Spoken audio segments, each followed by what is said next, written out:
Manchester United won, Chelsea won. What's going on, guys? Welcome back to the channel. Manchester United won, Chelsea won, and to be honest, with that result, top four is absolutely gone for Manchester United now. Obviously, mathematically we can do it, but that was our chance to, that was the chance to take top four by the bollocks ourselves and take it. But especially with Arsenal losing today 3-0 to Leicester. Today just highlight the fact that we don't deserve top four. It's simple as that. We don't deserve top four. From a fan's perspective, I know I'm absolutely gutted because Champions League football. I've said it on this channel before. Champions League football is where it goes down. Champions League football is where the big boys go and play. And it looks like we're going to be in the Farmers League next season.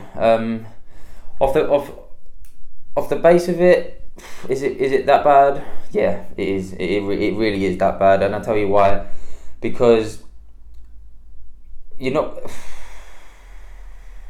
sorry. It's peak. It's very, very peak. You're looking like Pogba's probably going to leave now, knowing that he's not got Champions League football next season, and you're going to find it difficult to bring in all the top players. But on the other hand, we are Manchester United, and we kind of try anyone really, but the problem that we've got is that the only way we can attract them is by paying them the big money, and from that squad that it just doesn't work. You need players that are hungry and that are willing to fight for the badge. And to be honest, I don't want to say the players were awful. I said it in the last video, just the lack of quality. That's all it is. There's just a lack of quality. We started bright. We did start bright. We had every second ball. The crowd were up. We were on it, and we were up for it. And I'm sure we were up for it. And I'm sure Ollie got the boys up for it. And I'm sure the players wanted to win. Of course, they wanted to win, especially knowing that Arsenal lost. But we just didn't have enough quality on the pitch to get it done.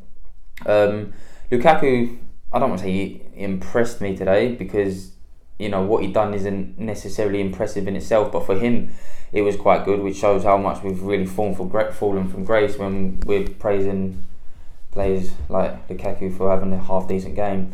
But yeah, he had a big part to play in the first goal. The ball comes into him, nice little dinked chip into Luke Shaw, who plays it across the matter. 1-0 United, and you're thinking, right, come on boys, this is it, 1-0 United, let's get the ball down, let's keep going, get another one, boom, nice and easy. 2-0 United, 2-1 United, top four is looking good.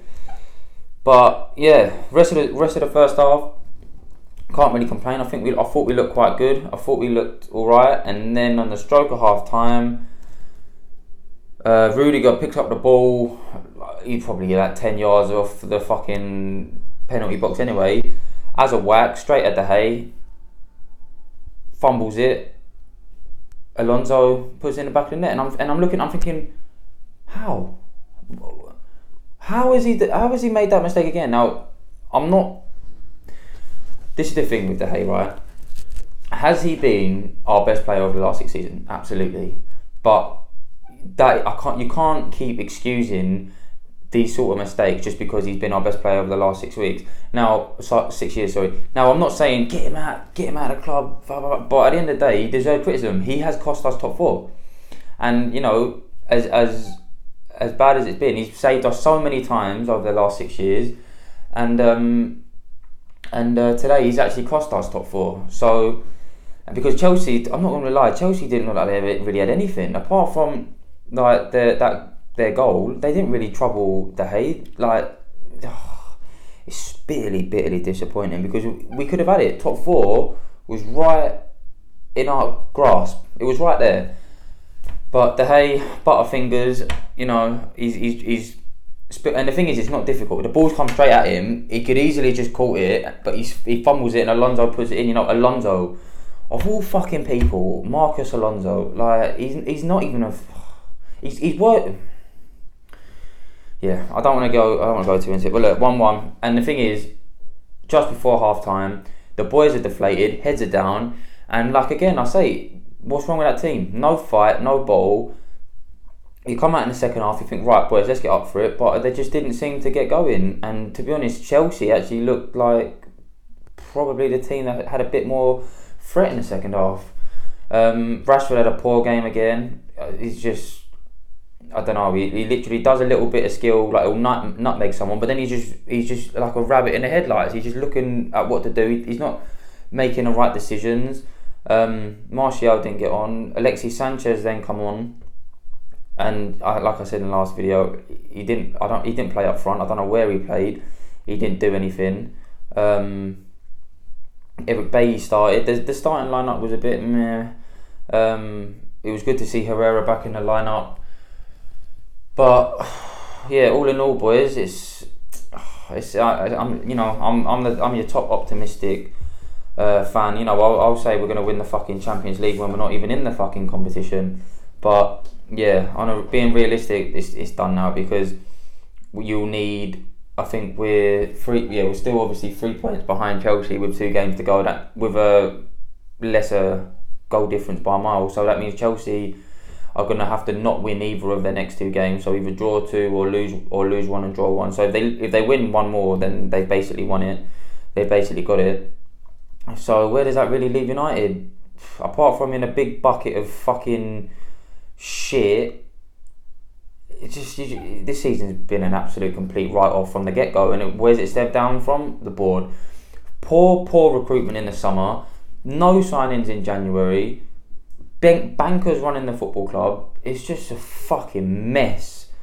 And I think they're looking at putting Mike Phelan as the director of football. But what does he know about being a director of football? Get in Paul Mitchell. The geezer that was at Southampton, then there was at, I think, Tottenham, and who else was he at? RB Leipzig in Germany, and he's a Manchester lad. Like, they're just constantly trying to fucking penny pinch, and it's just it's fucking frustrating. But is there any silver lining? Probably not. Maybe the fact that he's going to shift out a fuckload of players in the summer and bring in hopefully a few decent ones, but apart from that, boys, there ain't really much to fucking look forward to, apart from hoping that this season hurry up and finishes. And I'm in the middle of my fucking last year uni exams, and that's just fucking worse. Makes it 10 times worse. I'm thinking, United could give me a little bit of fucking motivation and a little bit of joy. But nah, they didn't fancy it. So it is what it is. All you can hope for is that next season, in the summer, we bring in some players. They get a good pre-season under their belt. They're actually going to be able to look like they can do something in the league, because watching them was like, and on paper, it's a reasonably very it's a top 4 squad on paper. It really is. You got like Sanchez, Lukaku, Rashford, Martial, Mata. These sort of players. They're class players. But I don't know what it is. Are they either on too much money and they can't be asked, or their legs are gone, or to be honest, it's the confidence. I really think it's the confidence, because what Mourinho done to that squad, he absolutely fucking destroyed all of their confidence. So yeah, it is what it is, boys. It is what it is.